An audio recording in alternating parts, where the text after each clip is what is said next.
शर्मा जी, सालों से, लंबे सालों से आप रिपोर्टिंग करते रहे हैं, देखते रहे हैं कानून को, और महाराष्ट्र में तो आपकी बड़ी पैनी निगाह रही है। आज जो 2 फैसले आए हैं दिल्ली के और महाराष्ट्र के, और जो टिप्पणियां आई है राज्यपाल के ऊपर, क्या देखते हैं आपको लोकतंत्र में ये टिप्पणियां कितनी ज्यादा खराब हैं, और इससे क्या साहब यानी प्रधानमंत्री जी के अंदर ये नैतिकता का भाव जगेगा कि भाई अब राष्ट्रपति शासन लगाओ, चुनाव कराओ दोबारा? देखिए, अब जहाँ तक दिल्ली के जजमेंट की बात है, तो दिल्ली का जजमेंट संजय भाई एकदम बहुत क्लियर है, क्रिस्टल क्लियर जजमेंट है, स्टेट है, स्वीपिंग जजमेंट है, जहाँ आम आदमी पार्टी को एक बहुत बड़ी राहत, एक फैसला ऐसा जो आम आदमी पार्टी की ताकत को बढ़ाएगा, और एलजी को आईना दिखाया गया। लेकिन जो महाराष्ट्र का फैसला है, जो इम्पोर्टेंट फैसला था, जहाँ पर एक हिंदुस्तान की दूसरी बड़े सूबे की सरकार, मुझे लगता है कि हम जजमेंट का इंतजार कर रहे थे। हम चंद्रचूड़ साहब से जो हमारी अपेक्षा थी वो ये थी कि थोड़ा बोल्ड जजमेंट आएगा, लेकिन वो जजमेंट कम, रिमार्क ज्यादा है। हमें इंतजार था फैसले का, निर्णय की जगह टिप्पणियां हैं वो। अब ऐसी टिप्पणियां जो सरकार की मोरालिटी की तरफ, सरकार की कॉन्स्टिट्यूशनल अथॉरिटी की तरफ सवाल उठाती है। अब अगर वाजपेयी प्रधानमंत्री होते तो हो सकता है कि उन टिप्पणियों पर आपको अमल भी करते, या ऐसा कुछ होता ही नहीं। अब मोदी और शाह हैं जहां पर, तो वहां पर ऐसी टिप्पणियों के कोई मायने नहीं है। अगर चीफ जस्टिस साहब ने ये कहा कि जो गवर्नर का रोल था वो इलीगल है, जो स्पीकर ने बाद में किया वो सही नहीं है, जो फडणवीस जो लीडर ऑफ अपोजिशन है उनको गवर्नर को चिट्ठी नहीं लिखनी चाहिए थी, उनको फ्लोर टेस्ट के नो कॉन्फिडेंस मोशन लाना चाहिए था, फिर वो कहते हैं कि साहब उद्धव ठाकरे को इस्तीफा नहीं देना चाहिए था। तो मतलब संभावनाएं बहुत सी उन्होंने करी, टिप्पणियां हैं, और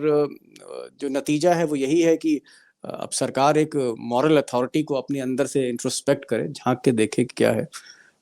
ये फैसला थोड़ा और बोल्ड हो सकता था। अगर हमको लगता है कि अगर किसी गवर्नर का रोल गलत है, स्पीकर का रोल गलत है,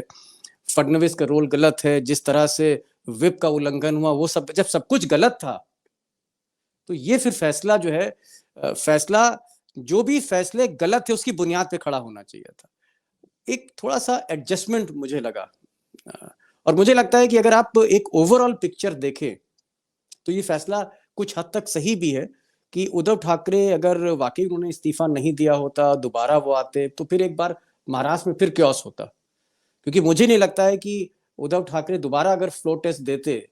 फ्लोर टेस्ट तो उनका फिर से होता जब रीइंस्टेट होते, फिर वही उस तरह की चीजें होती, क्योंकि दोनों तरफ आज की तारीख में दीवारें इतनी उठ चुकी हैं कि कुल मिलाकर अगर आप देखें तो इस सरकार को, जो भले ही इलीगल है, जो भले ही अनैतिक है, उसको बहाल करके महाराष्ट्र का भी भला हुआ। लेकिन अब जनता के बीच ये मैसेज क्या गया? क्या जनता के सामने ये जो फैसला है वो जनता इसको देखेगी कि भाई ये वो लोग हैं, गुजरात लॉबी, जो सब कुछ कराते हैं गवर्नर के थ्रू, जो है वो इन्होंने गलत काम कराया, बाद में गवर्नर से इस्तीफा मांग लिया कोश्यारी साहब से। अगर एक लाइन का मैं अगर आपको ये अपनी बात रखूं तो मैं ये कहूंगा कि कहीं ना कहीं ये जो फैसला है अधूरा है। दीपक जी, जो बात कही, अशोक जी हमारे साथ जुड़ गए, शुक्रिया अशोक जी। दीपक जी, जो बात कही उद्धव ठाकरे ने, उन्होंने कहा कि मुख्यमंत्री बने रहना मेरा मकसद नहीं था, मुझे देश को बचाना है, संविधान को बचाना है। यानी अब लड़ाई इस एंगल पर होगी, नीतीश बाबू संग में बैठे हुए। और एक लाइन बड़ी अच्छी कही, आप आए और सर्वोच्च न्यायालय का फैसला आया, मतलब आप आए और बाहर आई। दीपक जी, क्या महाराष्ट्र किस दिशा में जाएगा? देखिए, टाइगर बैठे हुए हैं और टाइगर का आज दहाड़ने का दिन है आज, और इनकी दहाड़ सुननी चाहिए। सब्जेक्ट इन्हीं का है, लेकिन मैं यहाँ पर थोड़ा सा ऐड करूंगा। चंद्रचूड़ साहब ने एक बेहतरीन डायलॉग राइटर की तरह उद्धव ठाकरे को सारे आज बेहतरीन डायलॉग दे दिए। वो जो कुछ बोलेंगे अब उसमें बड़ा दम होगा, और जनता के सामने भाजपा सरकार की छीछा लेदर, शिंदे की छीछा लेदर, मोदी और अमित शाह के जो गवर्नर थे कोश्यारी, सबकी छीछा, सबको आज बेनकाब कर दिया सुप्रीम कोर्ट ने। और मुझे लगता है बहुत अच्छे स्लोगन्स, बहुत अच्छे नारे, बहुत अच्छे संवाद उद्धव ठाकरे को दिए। और एक चीज आप देखें, आप कभी भी उद्धव ठाकरे के अगर आप भाषण सुने, मुझे मराठी थोड़ी कम समझ में आती है, लेकिन फिर भी समझने की मैं कोशिश करता हूं, या जब भी उसको ट्रांसलेट करता हूं, उद्धव ठाकरे पल्स पकड़ते हैं, और पब्लिक को जो मैसेजिंग की जो उनकी जो तरीका है बहुत असरदार है। तो ये जो आज फैसला आया है, मुझे लगता है कि उसने कहीं ना कहीं पूरी सरकार को कटघरे में खड़ा कर दिया। मैंने आपको पहले भी कहा था कि आज केंद्र में वाजपेयी होते तो शाम तक आपको हो सकता है इस्तीफा मिल जाता शिंदे का, लेकिन क्यों इस तरह की सरकार है कि इनको नैतिकता से कोई मतलब नहीं है। जो प्रधानमंत्री, जो गृह मंत्री चुनी हुई सरकारों को गिराने में जिनको महारत हो, उनका इस तरह की टिप्पणियों पर मुझे लगता है कोई असर नहीं होगा। तो कुल मिलाकर ये जो जजमेंट मैं देखता हूँ, इसने उद्धव ठाकरे को बारूद दे दिया है सियासी, और उसका आपको असर दिखेगा आने वाले चुनाव में, चाहे वो बीएमसी का हो, चाहे 2024 का हो, चाहे विधानसभा का हो। क्योंकि ये जो सरकार शिंदे की है, जिसको एक तरह से इलीगल घोषित कर दिया सुप्रीम कोर्ट ने, जितने दिन ये रहती है इसका नकाब और नीचे आएगा, ये और ज्यादा एक्सपोज होगी, क्योंकि मॉरल राइट नहीं है इस गवर्नमेंट को। आज सुप्रीम कोर्ट ने, देश की सबसे बड़ी अदालत ने ये आज फैसला दिया है। जिस तरह से ये सरकार दिन ब दिन अपनी मॉरल राइट खोती जा रही है, जितना अंदरूनी मतभेद है सरकार के अंदर, चंद्रचूड़ ने उनको और समय देकर, मैं कह सकता हूं कि कहीं ना कहीं इस सरकार ये और ज्यादा भी एक्सपोज होगी। तो कहीं ना कहीं एडवांटेज उद्धव ठाकरे है। उद्धव ठाकरे जिस तरह से लगातार हैमर कर रहे हैं इस सरकार को, जिस तरह से वो ठोक रहे हैं हर अपने भाषण में, हर अपनी रैली में, वो पैनापन, वो एग्रेशन अभी और बढ़ेगा। ये कहना है टाइगर का। दीपक जी एक लाइन कही है उद्धव ने, अभी पीसी में कहा है कि गद्दार लोगों के साथ कैसे सरकार चलाता। नहीं, एकदम देखिए, ठीक है, एक टेक्निकल पॉइंट है कि अगर उन्होंने इस्तीफा नहीं दिया होता, अगर उन्होंने इस्तीफा नहीं दिया होता और आज वो रिंस्टेट हो रहे थे, सोचिए अगर उस परिस्थितियों में जहां पर उनके घर के अंदर विद्रोह हो रहा था और तब उद्धव ठाकरे इस्तीफा नहीं देते, तो लोग कहते यही भाजपा, यही फडणवीस, यही अमित शाह कहते देखिए कुर्सी से चिपका हुआ है, इसके अंदर बाला साहब ठाकरे का डीएनए नहीं है, ये कुर्सी के पीछे मोह जो है, इसकी मोह माया इतनी बढ़ चुकी है कि ये एक तरह से मैंडेट खो चुका है, फिर भी कुर्सी से चिपका हुआ है। तो मुझे लगता है कि उद्धव ठाकरे ने जो इस्तीफा दिया, उनके साथ जो सिंपैथी जुड़ी, जो वर्षा छोड़ के चले गए, मुख्यमंत्री का बंगला छोड़ दिया, अपनी अटैची उठाई, अपनी गाड़ी में अटैची पैक करी, अपने सामान बिस्तर बोरिया डाला और चल दिए वहां से, यहीं से जो सिंपैथी फैक्टर है वो रीपिन करा गया है। और यहीं से शिंदे, फडणवीस, अमित शाह और मोदी, इनका जो चेहरा है सत्ता का, किसी तरह से जो सत्ता की जो लोलुपता है,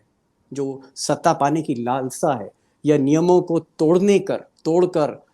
जबरदस्ती ईडी सीबीआई से ताकत को छीनने की जो इनकी जो लालसा थी, वो सब स्पष्ट हुई। और मुझे लगता है वहीं पर मराठी मानुस जागा है, वहीं पर मराठी अस्मिता जागी है। तो वो एक बहुत बड़ा मोमेंट था, वो वहां से सेक्रीफाइस उन्होंने शुरू किया, और उस सेक्रीफाइस को आज सुप्रीम कोर्ट ने एंडोर्स किया, ये कह के कि सरकार इलीगल है, गवर्नर इलीगल है, उसके बाद जितने फैसले हैं वो इलीगल है। तो एडवांटेज उद्धव ठाकरे ही है ये। मैं तो यहाँ ये देख रहा हूँ कि ये पहले मुख्यमंत्री, मतलब 70-75 साल में ही द फर्स्ट चीफ मिनिस्टर जिसको देश की सबसे बड़ी अदालत ने कहा है कि ये इलीगल चीफ मिनिस्टर है, ये चीफ मिनिस्टर इलीगल है, और जो गवर्नर था उसका ऑर्डर इलीगल है, स्पीकर के जो डिसीजंस हैं वो गलत हैं। आप ये सोचिए कि ये तो आप मान सकते हैं कि भाई थोड़ी बहुत रुसवाई हो, थोड़ी बहुत बदनामी हो, उसके बाद चलिए हम आंख बंद करके लिहाज करके कुर्सी पे बैठ जाएं। शिंदे साहब तो मुझे वो आदमी दिख रहे हैं कि 2 नहीं 4 नहीं 100 प्याज भी खा लिए हैं, और आज 100 जूते भी लग गए सुप्रीम कोर्ट के, उसके बाद भी बैठे हुए। तो इतनी बड़ी बदनामी के बीच, इतनी बड़ी रुसवाई के बीच अगर आप कुर्सी पर बैठे हैं, और सामने मैंने कहा ना कि उद्धव ठाकरे बहुत अच्छी स्क्रिप्ट लिखते हैं, बहुत अच्छा उनका जो संवाद है जनता से,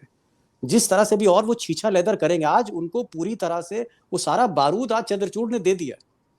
तो कुल मिलाकर मुझे ऐसा लगता है कि शिंदे की अभी रुसवाई अभी और होनी है, बल्कि मैं कहूंगा कि अब असली शुरुआत अब हो रही है। मैं एक बात कहूंगा और उसके बाद में बात भी खत्म करूंगा। देखिए, जो सबसे बड़ी जो एक चुनौती है शिंदे और फडणवीस के लिए, कि अगर सुप्रीम कोर्ट कहता है कि ये इलीगल सेट ऑफ गवर्नमेंट है,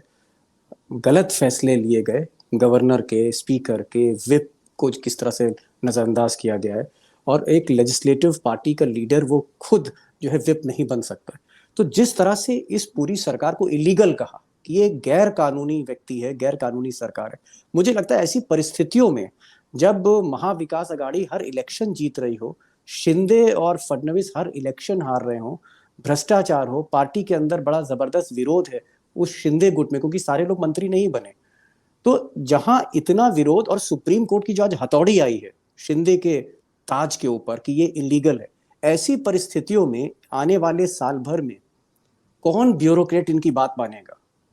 कौन मंत्री इनकी बात मानेगा, कौन विधायक इनकी बात मानेगा, इनका एग्जीक्यूशन कैसे होगा? ये एक बहुत बड़ा संकट है, बहुत बड़ा चैलेंज है इस गवर्नमेंट के, क्योंकि ब्यूरोक्रेसी मुझे लगता है बहुत पहले हवा का रुख भांप चुकी है। उसको लग रहा है कि सरकार जो है ये जाने वाली है, सत्ता परिवर्तन होके रहेगा,